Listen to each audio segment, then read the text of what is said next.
City India news Telugu media మిత్రులందరికీ నమస్కారం. నిన్న మాజీ మంత్రి శ్రీనివాస్ గౌడ్ గారు ఎంపీ అభ్యర్థి వంశీచంద్ర రెడ్డి గారి గురించి కాంగ్రెస్ పార్టీ గురించి చాలా ఆవేశపూరితంగా చాలా ఉద్రేకంగా నిన్న మాట్లాడడం జరిగింది. మాజీ మంత్రి శ్రీనివాస్ గౌడ్ గారు, మీరు అసలు ఏం మాట్లాడుతున్నారో మీకు అర్థమవుతలేదు. గతంలో మీరు మాజీ మంత్రి అని మర్చిపోతున్నారు. ఇప్పుడు కూడా మళ్ళీ నేను మంత్రినే అనుకుంటున్నావు. ఇప్పుడు కూడా నువ్వు అసలు ఎట్లా మాట్లాడుతున్నావు అంటే ఒక గల్లీ లీడర్ కూడా మాట్లాడాడు. నువ్వు మాటలు ఎట్లా ఉన్నాయంటే అసలు ఇప్పుడే ఎవరైనా పెన్ను పేపర్ ఇచ్చి చెప్పినట్లు మాట్లాడుతున్నావు. నువ్వు ఎట్లా మాట్లాడుతున్నావో నీకే అర్థమవుతలేదు. అది నువ్వు మాట్లాడే ప్రతి మాట కూడా మేమనాల్సింది. నువ్వు మాట్లాడే ప్రతి వడ్డు కూడా నీ నోట్లోకి వెళ్ళి వచ్చింది. అది నీ మాట్లాడే ప్రతి మాట ఇంటి గురించి. ఎవరైనా నిన్ను గృహప్రవేశానికి పిలిస్తే వాని ఇల్లు గేటు నుంచి చూసుకుంటూ పోయి పైకి ఎక్కి మొత్తం కింది నుంచి పైన దాకా గోడలు, పైన ఉన్న స్లాబు అన్నీ లెక్కలేసుకొని ఇది ఎడ తెచ్చినావు, ఇది ఎవరు ఇప్పించిండ్రు. మేమందరం కూడా మాట్లాడుకున్నది ఏంది శ్రీనివాస్ గౌడ్ గారు అంటే, ఈయనను గృహప్రవేశానికి పిలిస్తే మళ్ళీ ఇల్లు ఉంటుందా పోతుందా భస్మం అవుతుందా అని అనుకునే వాళ్ళం మేము. బట్టల గురించి నువ్వు మాట్లాడతావా? నువ్వు నన్నే హైదరాబాద్ నగరంలో నా గురించి నువ్వు మాట్లాడితే 7 సంవత్సరాల కింద నా దగ్గర ఒక మాట మాట్లాడినావు. నేను అందుకే నీవు జీన్స్ ప్యాంట్ వద్దని చెప్పినావు. నాకు గుర్తుపెట్టుకో, ఇది వాస్తవమా కదా అని ఒకసారి గమనించుకో. డ్రెస్సింగ్ గురించి ఏం మాట్లాడినావు? జీన్స్ ప్యాంట్ వేయద్దు, గొలుసులు వేయద్దని చెప్పినావు. నువ్వు మర్చిపోయినట్టున్నావు. గొలుసు లేదు, ఉంగురాలు లేదు. నీవేమో ఉంగురాలు పెట్టుకోవాలి, కడాలు వేసుకోవాలి. కడం పోటుకపోయి ఇవ్వడం, దొంగలు ఎత్తుకపోతే మళ్ళీ తెల్లారా నువ్వు తెచ్చిపెట్టుకుంటావు. నువ్వు గొలుసుల గురించి ఉంగురాల గురించి ఎవరు మాట్లాడతారు? నువ్వు నన్ను మాట్లాడినావు, నాకు గుర్తుకుంది. ఎవరిని కాదు, నన్నే మాట్లాడినావు.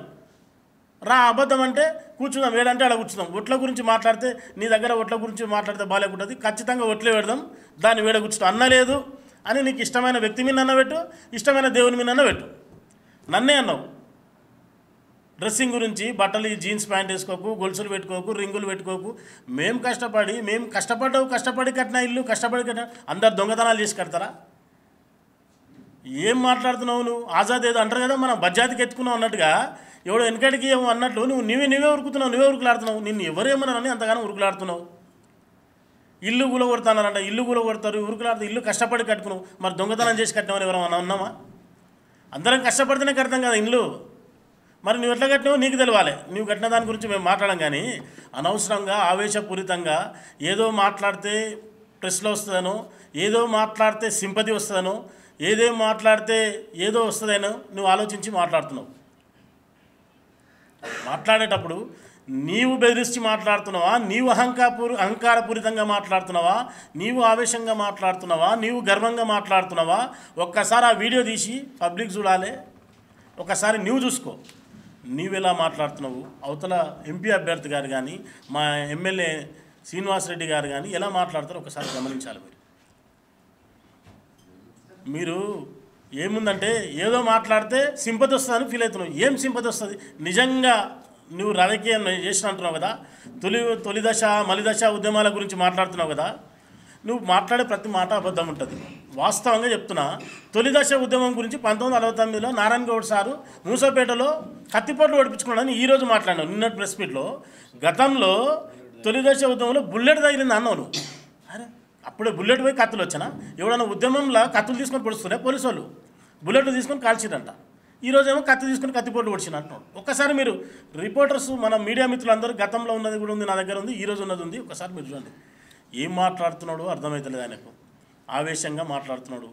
నువ్వు నిజంగా మహబూబ్నగర్ ప్రజలందరూ, ఈరోజు మహబూబ్నగర్ ప్రజలందరూ నీ శాస్త్రాలు, నీ ఉద్యమం, నువ్వు చేసిన నీ అహంకారము, నీ గర్వము, నీ నియంతృత్వము, అంటే నువ్వు ఎంత అంటే నేనే నియంతను, ఈ మహబూబ్నగర్ కాదు, ఈ తెలంగాణలో నేనే రాజు నేనే మంత్రి, ఈ మహబూబ్నగర్లో నేనే రాజు నేనే మంత్రి అని నీవు నియంతలాగా ప్రవర్తించినందుకు నీవు ఈరోజు మహబూబ్నగర్లో నిన్ను ఓడగొట్టింది బహుజనులే, గిరిజనులే, దళితులే, మైనార్టీలే, మనుషులే, ఓటర్లే నిన్ను ఓడగొట్టిండ్రు. గుర్తుంచుకో. నీ ఎంబడి ఇంకా బహుజనులు ఉన్నారు, వాళ్ళు ఉన్నారు, వీళ్ళు ఉన్నారు అని అనుకుంటున్నావు. నీ ఎంబడి ఎడమా కూడా అన్నావు చూడు, పాపం ఎడమ అన్నావు. మన శ్రీనివాసరెడ్డి గారిని ఎంపీని ఇయ్యాలా నయ్యం, ఎడమకు కూడా పనికొస్తున్నాం లేదు ఆయన. ఈరోజు నీ పదవి పోయినాక నీకు ప్రోటోకాల్ కొరకు పాపం ఎంపీ శ్రీనివాసరెడ్డి గారిని బలి చేస్తున్నావు. పాపం మీ మన శ్రీనివాసరెడ్డిని ఆయన అనవసరంగా ఆయన జీవితాన్ని నీ పక్క నుండి అనవసరంగా నీ నుంచి ఆయనకు సగం బురద తగులుతుంది. ఆయన కారు గురించి మాట్లాడాను గతంలో. అదే సార్ నువ్వు నిరవైనప్పుడు గుర్తు చేసుకోను. మన శ్రీనివాసరెడ్డిని రేపు పొద్దునే మళ్ళీ ఫోన్ చేసి అడుగుతాను నేను. నీవు ఆయన కారు గురించి మాట్లాడినావు. నీ కారు ఎంతది, ఎట్టకెళ్ళి తెచ్చినావు, ఏంది కారు గురించి నువ్వు కారు తెచ్చుకుని తిరుగుతావు కూడా. డిఫెండర్ కారు ఏదో తెస్తే అడిగినావు. ఆల వెంకటరెడ్డికి పోయి అబ్బాయి ఇల్లు జూబ్లీ హిల్స్లో ఎన్టీఆర్ ఇల్లు ఏడుంది, చిరంజీవి వెళ్ళడం చూసి ఆయన ఇల్లు గురించి మాట్లాడినాను. ఆల వెంకటరెడ్డిలు నీ పక్కలలోనే సంతృప్తిగా కాదు, నీ పక్కలలోనే నీ మీద కడుపులో బాధ పడుకుంటా, కడుపులో బాధ తన్నుకుంటా నీ ఎంబడి తిరుగుతారు. నీ వ్యక్తిత్వం గురించి నువ్వు చెప్పాలనా? పక్కలుండి కాదు, ఊరిలో ఉన్న అందరికీ తెలుసు నీ వ్యక్తిత్వం గురించి. ఇవాళ నేను మంచోని అంటే నువ్వు మంచోని అవుతావా? ఒక్కటే దయచేసి మీరు అనవసరంగా నిజంగా ప్రజలందరూ అన్ని విషయాలు తెలుసు, వాళ్ళు గమనిస్తూ ఉన్నారు. ఈరోజు మహబూబ్నగర్ ప్రజలు అసెంబ్లీ ఎలక్షన్లో నీవు చెయ్యని తంతు లేదు, నువ్వు పడని పాటలు లేవు, నీవు చెయ్యని ఎత్తులు లేవు. నీవు ప్రతి కులాల మధ్య చిచ్చు పెట్టిందే నీవు. ఈరోజు నిజంగా నువ్వు కరెక్ట్గా నిజంగా నువ్వు రాజకీయం తెలిసిన వ్యక్తివి అయితే, మనసుల మీద నువ్వు గౌరవం ఉన్న వ్యక్తివి అయితే, కులాల మీద గౌరవం ఉన్న వ్యక్తివి అయితే, బీసీలందరినీ ఒకతోన చేర్చి బీసీల community hall, BC community hall అని పెద్ద ఒక 2 కోట్లు కాదు 10 కోట్లు పెట్టి కట్టించి బలహీన వర్గాలు అన్ని 93, 106 కులాలను అందరూ ఒకతోన చేర్చి మనం అన్నదమ్ములంలా ఉండాలి బీసీలందరము అని నువ్వు ఒక్కొక్క ఓటు కట్టాలి. ఎవరింటికి వాని దుఃఖం పెట్టిస్తావు, ఎవరింటికి వాని దుఃఖం. Dividing policy. ముద్రాలను విడగొడతావు, రజకులను విడగొడతావు, యాదవులను విడగొడతావు, ఇంగోని విడగొడతావు, గౌడ్లను విడగొడతావు, అందరూ విడగొడతావు. మా గౌడ్ల దాంట్లోనే చిచ్చు పెడుతుంది. ఈడ గౌడ్లో ఉన్న అందరూ పంచాయతీ పెట్టి ఈడ పంచాయతీ పెట్టి విడదీస్తుంది. హైదరాబాద్లో ఒక తయారు చేస్తావు, 6 మందిని తయారు చేస్తావు. బాలరాజు గౌడ అంటావు, లక్ష్మణ్ గౌడ అంటావు, నాగరాజు గౌడ అంటావు, శేషగిరిరావు అంటావు. అందరిని ఇట్లా విడగొట్టడానికే నీవు ఉన్నావు అనేది మా అందరికీ తెలుసు.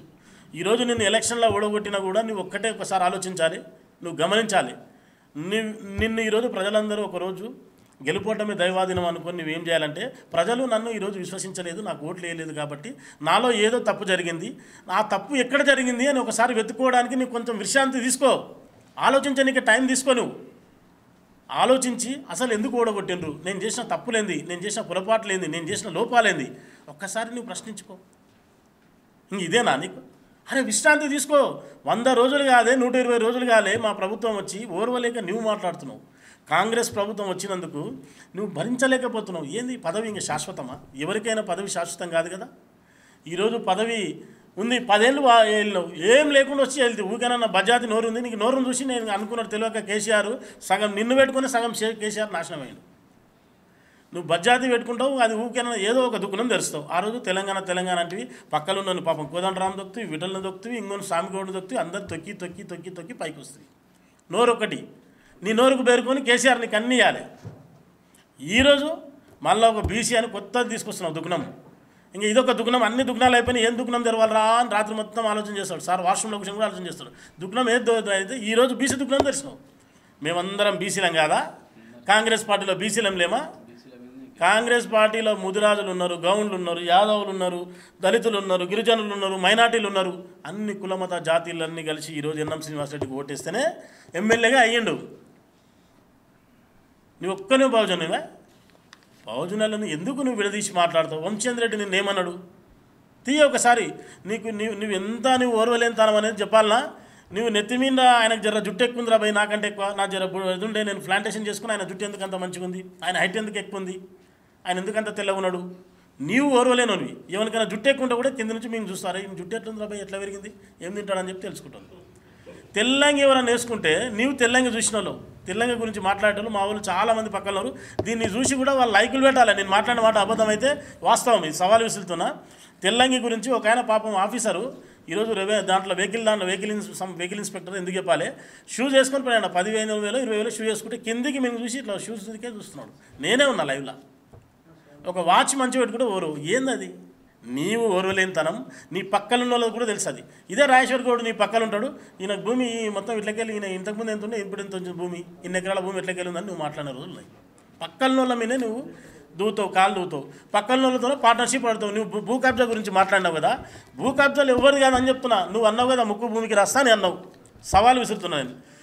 పాలకొండ గ్రామంలో ఎల్లప్ప శ్రీనివాస్ గౌడ్ భూమి ఆక్రమించి నీవు ఆక్రమించి మీ అమ్మ నాయన సమాధి పెట్టలేదా? చెప్పు, నువ్వు నిజం చెప్పు.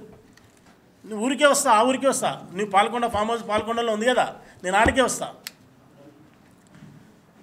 నీవు ఇదే రాజేశ్వర్ గౌడ్ తమ్ముడు నీ దగ్గరకు ఒక చిన్న విషయం చేయమంటే భూమిలో నువ్వు పాలు అడగలేదా? కోడూరు దగ్గర ఒక భూమి ఉంటుంది, పంప్ హౌస్ దగ్గర ఉంటుంది. అది పంప్ హౌస్ పక్కల భూమిలో నువ్వు పార్ట్నర్షిప్ అడగలేదా? ఇప్పుడు ఉన్న గౌడు బండోదిపల్లి ఒక గౌడు పెద్ద మనిషి యాదయ్య గౌడు.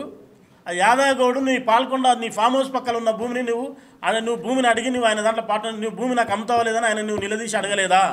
ఆయన మొండోడు పెద్ద మనిషి కాబట్టి నువ్వేం చేస్తుంటే చేసుకో. కలెక్టర్ వెంకటరావు గారు అడిపించినాము.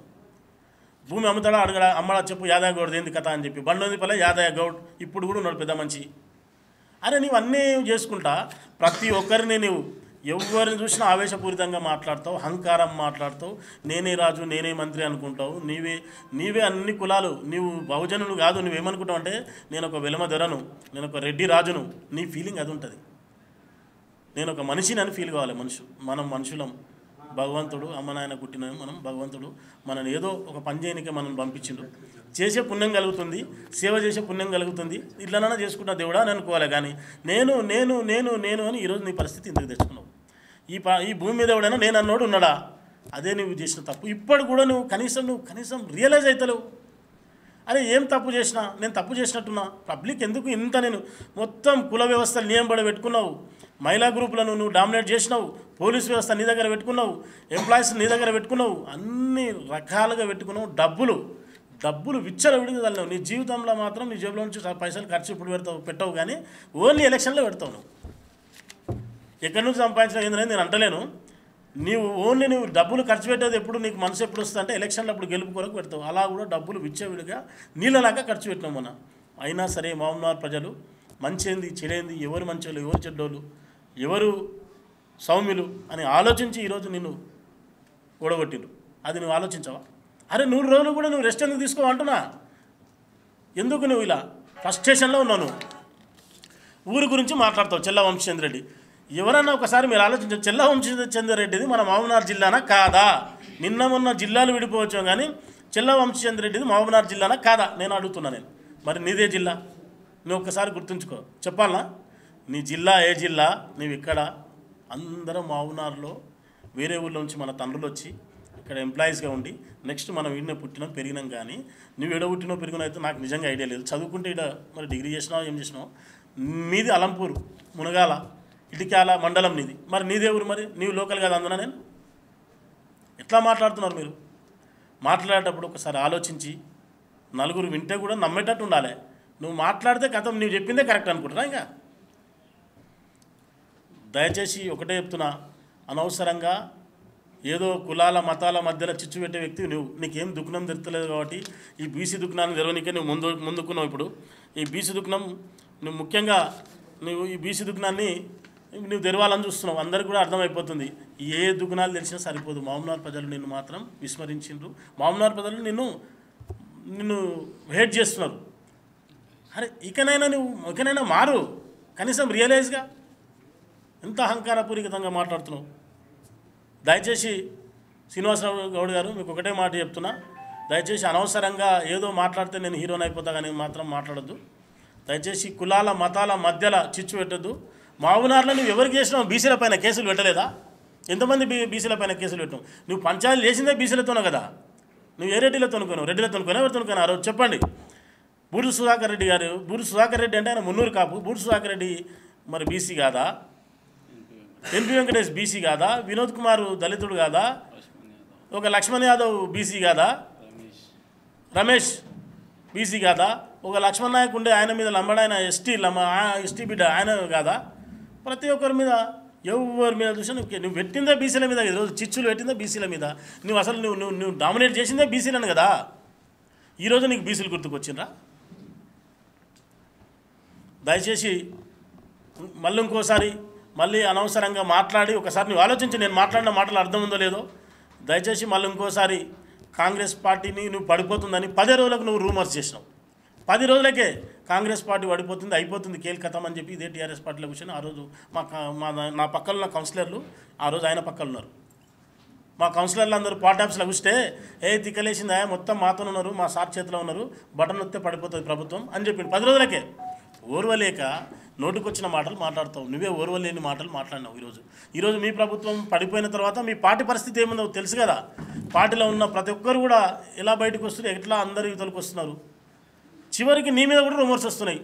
కాంగ్రెస్ పార్టీ మీ వియాంకుల ద్వారా పోయి కలిసి కాంగ్రెస్ పార్టీలో కలవడానికి ప్రయత్నం చేస్తున్నామని, చేస్తే మా వాళ్ళు వీళ్ళు వద్దన్నారని చెప్పి బీజేపీ పార్టీలో ప్రయత్నం చేస్తున్నామని. బీజేపీ పార్టీకి పోతే సునీల్ కుమార్, ఆయన సునీల్ని ఏదో కలవడానికి పోతే డీకే అన్న గారు, సరే ఎవరైనా వాళ్ళందరూ కూడా మిమ్మల్ని హెల్ప్ చేస్తున్నారని వింటున్నాం. దయచేసి మీరు పార్టీల గురించి మీరు మీరు కాంగ్రెస్ పార్టీ గురించి కానీ, వంశీచంద్ గారి గురించి కానీ, ఎన్ఎం శ్రీనివాస్ రెడ్డి గారి గురించి కానీ, మా పార్టీ గురించి కానీ మాట్లాడితే బాగుండదు. ఖబర్దార్ శ్రీనివాస్ గౌడ్.